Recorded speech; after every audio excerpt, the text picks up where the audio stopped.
الله ለእግሮቹ ሸንሸል ለደረቱ ድንጋይ የጫኑ ቢያሰቃዩትም ዛሬም ልሳኑ የሚቀናው የፈጣሪውን ስም መጥራት ብቻ ነበር። የሀበሻ ምድር ባለወርቃማው ታሪክ ከባርነት እስከ የእስልምና ድምጽ የመሆን ድህነቱ ዋነኛ ተጠቃሽ ነው። የቅርቤ የሚለው ዘመድም ሆነ ያለ አግባብ ስለሚበዘበዘው ጉልበቱ ጠበቃ የሚሆንለት አንድም ሰው አጠገቡ አልነበረም።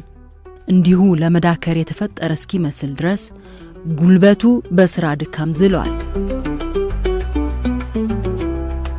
ይህ ሰው በመካ ምድር ድምጽ አልነበረውም፣ አይታይም፣ አይሰማም። ዳሩ ግን ቢላል በአላህ ፊት የከበረ ሰው ነበር። በሰማይና በምድሩ ጌታ ሞገስ ያገኘ የታየ ደግሞም የተወደደ ታላቅ የአላህ ወታደር። ከዕለታት አንድ ቀን በመካ ምድር አንድ መልእክት መጣ በሙሐመድ ኢብን አብዱላህ አማካኝነት። መልእክቱም እንዲህ የሚል ነበር: አንድ ፈጣሪ ብቻ አምልኩ፣ ከአላህ በቀር ማንም ምንም አምላክ አይሁንለት አሉ። በወቅቱ የነበሩ ሃይማኖተኞች ነን ባዮች ውሸታም እያሉ ይዘልፏቸውና እንደ እብድ ይቆጥሯቸው ጀመር። ይህንንም መልእክት ሰዎች ጋር እንዳይደርስ በኃይለኛው እየተቃወሙ ይከላከሉ ነበር። በዚያ ወቅት ነበር ታዲያ በባርነቱ ምክንያት ምኩራብ መቆም የተከለከለው ቢላል መልእክቱን ከሩቅ የሰማው። ከመልእክተኛው ጋር ጎን በመቆምም ነብዩ መሐመድን መከተል ጀመረ።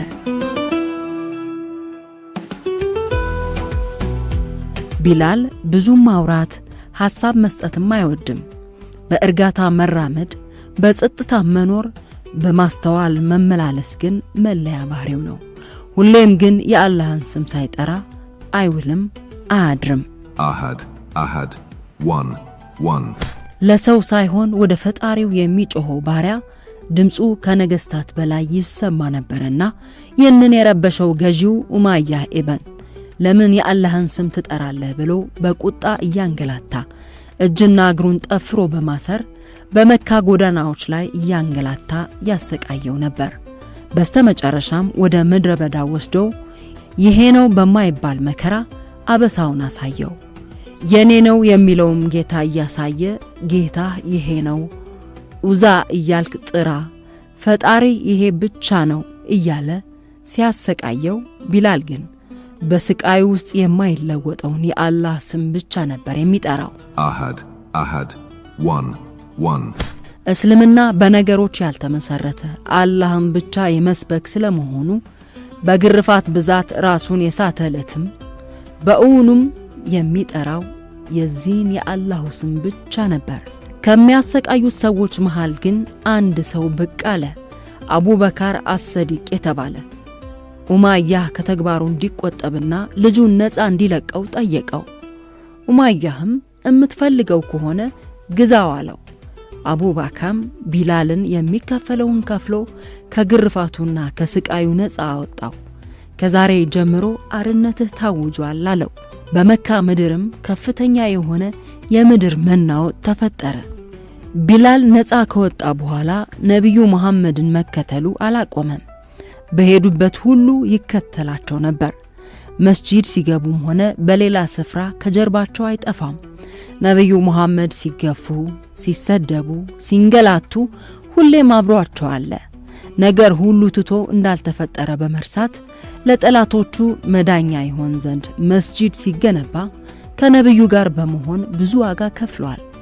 ትላንት ባሪያ የነበረ ሰው ዛሬ ግን የነብዩ መሐመድ ቤተሰብ ሆኖ መኖር ጀመረ። በእጅጉ ለነብዩ ታመነ። ነብዩም ለብዙ ክብር አመኑት። የትላንትና የባርነት ህይወት እንደ ወራጅ ውሃ ተረስቶ እርሱ የእስልምና መልክ ሆኖ መታየት ጀመረ።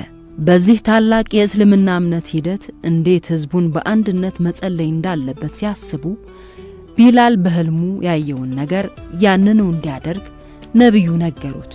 ቢላልም ህዝብ በተሰበሰበበት ከፍታማ ቦታ ላይ ወጥቶ አላሁ አክበር ብሎ አዛኑን አሰማ። የአዛኑ ቀንም ደጆች ተከፈቱ፣ ነገሮች ተንቀሳቀሱ፣ ሰዎች ከየቤታቸው ወደ መስጂድ መጉረፍ ጀመሩ። ቢላልም በእስልምና ታሪክ ውስጥ የመጀመሪያው የሙስሊም ሙአዘን ለመሆን በቃ። ነብዩ መሐመድ ካረፉ በኋላ ቢላል መካ አልኖረም። ደግሞም አዛን አላደረገም። ወደ ሴሪያ ተጉዞ እዛ መኖር ጀመረ። ከለታት አንድ ቀን ቢላል ነብዩ መሐመድ በህልሙ እንዲህ ሲሉ ታየ። ለምንድነው ወደኔ ማትመጣው የሚል ነበር። እሱም በታላቅ ለቅሶ ተመልሶ ወደ መካ በመሄድ የነብዩ መሐመድ ልጆችን አግኝቶ ዳግም በመሰናበት ከጊዜያት በኋላ በህልሙ ወዳያቸው ነብዩ መሐመድ አሸለበ። እስልምና እንዲህ ነው፣ ለሰላም በሰላም ኑሮ ማለፍ፣ ለአንድ አላህ ብቻ የሚከፈለውን ዋጋ መክፈል፣ የዛሬን መከራ ሳይሆን ነገ ስለሚመጣው የአላህን ክብር ማየት። ቢላል ከባርነት እስከ የአላህ አገልጋይነት የደረሰ ታላቅ የእምነት አርበኛ ነበር።